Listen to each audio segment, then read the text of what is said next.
Dia gimana nih? Sehat juga dong, semangat banget. Apalagi Doni ya, setelah hadir bersama kita di sini ada banyak banget stand dari berbagai kabupaten kota di Aceh. Betul. Dan tentunya ini membawakan promosi dari daerah masing-masing. Betul sekali, karena memang pariwisata itu nggak komplit kalau nggak ada yang namanya ekonomi kreatif. Iya, benar banget. Jadi di sini di Pekan Raya Cahaya Aceh ini kita menghadirkan pelaku ekonomi kreatif, dinas pariwisata dari seluruh provinsi Aceh ya. Betul banget. Dan tentunya Doni ini dengan tujuan ya mempromosikan dan memperkenalkan Aceh lebih jauh lagi hingga ke mata dunia Doni. Betul sekali, karena memang perekonomian Indonesia, terutama khususnya Aceh, itu sangat dibantu oleh adanya pariwisata dan ekonomi kreatif yang menyumbang menjadi pendapatan asli daerah kita. Terbesar ya Doni. Dan tentunya Pekan Raya Cahaya Aceh ini juga salah satu kegiatan yang bertujuan untuk mempromosikan berbagai sektor industri kreatif ya. Ini diantaranya ini ada 4 hal Doni yang kita kenalkan pada kali ini. Ini ada sektor fashion, kemudian juga ada kuliner, seni pertunjukan, dan pastinya jangan lupa nih yang paling penting, kriya. Kayak kita nih pakai baju ini fashion banget kan ya. Benar. Ini salah satu hasil dari ekonomi kreatif juga di provinsi Aceh. Oke, Doni untuk memulai acara hari ini, marilah kita dengarkan pembacaan ayat suci Al-Quran dan pembacaan doa.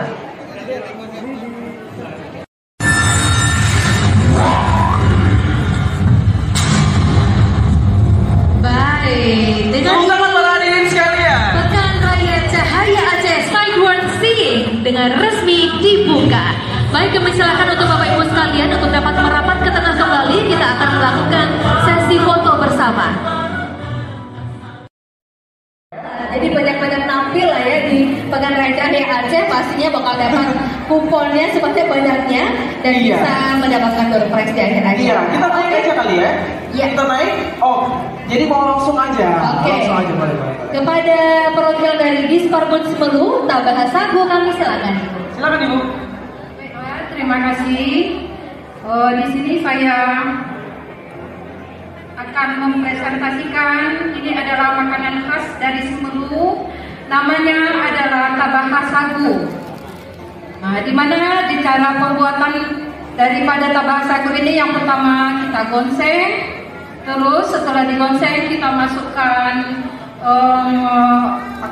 kelapa yang setengah tua dan airnya juga, terus kita gongseng-gongseng terus sampai Tabah Sagunya siap disajikan.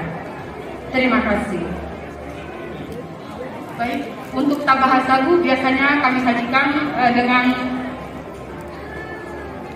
panggang kacang lauk sawai. Ini yang memang selalu dibarengi dengan Tabah Sagu. Tabah dalam bahasa Semelu dan sagu dalam bahasa Indonesia. Istimewanya lauk panggang kaca ini kita membakar tidak menggunakan oven atau yang sejenisnya. Kami menggunakan dengan alat-alat tradisional seperti tempurung. Nah, itu kami bakar langsung ikan ini, dan dengan bumbu yang memang dihaluskan menggunakan cabai, bawang putih, bawang merah, dan sedikit kunyit, dan juga ada bawang serai untuk mengaduk semua bumbu yang akan kita olesin di lauk panggang kaca ini. Dan ini biasanya disajikan untuk para tamu yang berkunjung ke Kabupaten Semelu, biasanya tamu dari pemerintah dan yang lainnya juga. Wisatawan juga sering kalau ke Semelu itu memesan lauk panggang kaca, karena kalau kita jumpai di luar mungkin lauk panggang kacanya biasa dibakar dengan api kompor gitu, biasanya menggunakan oven. Kalau kami tidak menggunakan kompor atau sejenisnya, tapi langsung dengan tempurung. Terima kasih. Luar biasa beragam ya, Tabah Sagu. Tabah Sagu. Jadi kalau untuk ke Semelu itu banyak banget ragam makanannya ya.